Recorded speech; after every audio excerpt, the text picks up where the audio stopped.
Mes chers, salam alaikum wa rahmatullahi ta'ala wa barakatuh wa jumu'atul mubarakah. Encore une fois, l'horreur n'a pas de limite et fait preuve d'ingéniosité dans ses formes d'accomplissement.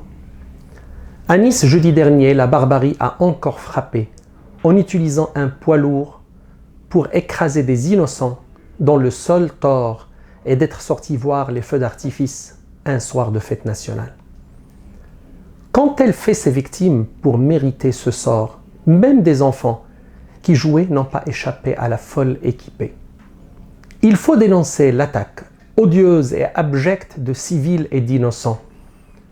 De cette tribune, j'aimerais exprimer ma compassion, mes condoléances et ma totale solidarité avec les familles des victimes et le peuple français dans cette épreuve si difficile. Les politiciens français doivent quand même arrêter de spéculer sur l'appartenance et l'obédience de Mohamed Bouhlal et surtout sur sa radicalisation express. C'est un détraqué mental.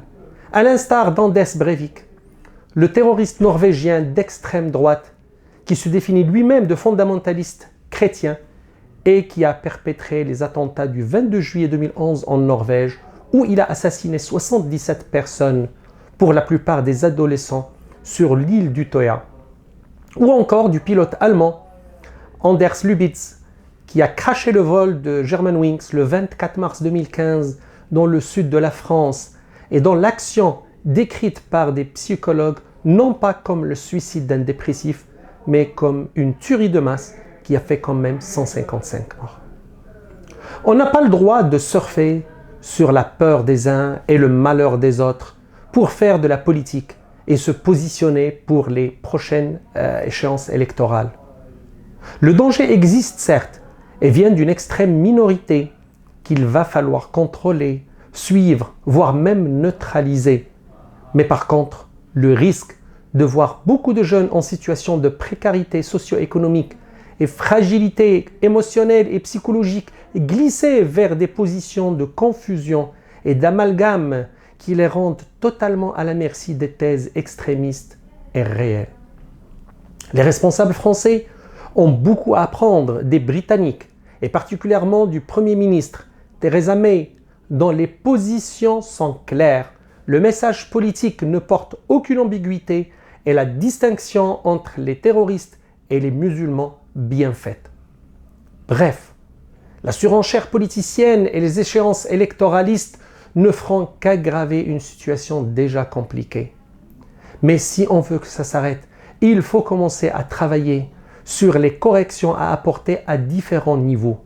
D'abord sur le plan psychologique, il faut arrêter de stigmatiser les étrangers en général et les musulmans en particulier et de leur attribuer tous les défauts et de leur mettre sur le dos tous les problèmes de la société. Ensuite, il faut modifier la politique sociale, économique et culturelle dans les banlieues sensibles ou dites difficiles en luttant contre la précarité, le chômage des jeunes et la fragilité psychologique qui ont fait des proies pour les extrémistes et pour la débauche.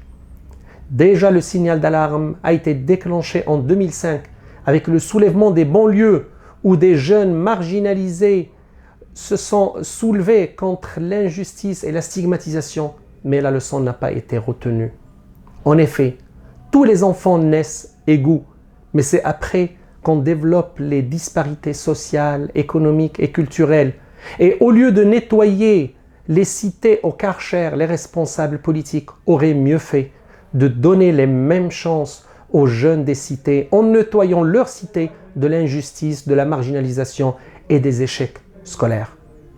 Même aux Pays-Bas, il y a eu récemment des émeutes après la mort d'un Caribéen à la suite d'une arrestation musclée par la police. Et donc les mêmes problèmes essaiment un peu partout. Et donc l'urgence d'y remédier se fait sentir.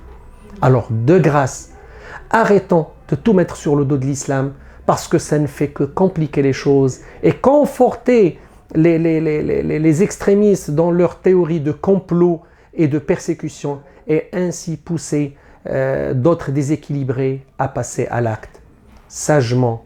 Et à vendredi prochain, Inch'Allah.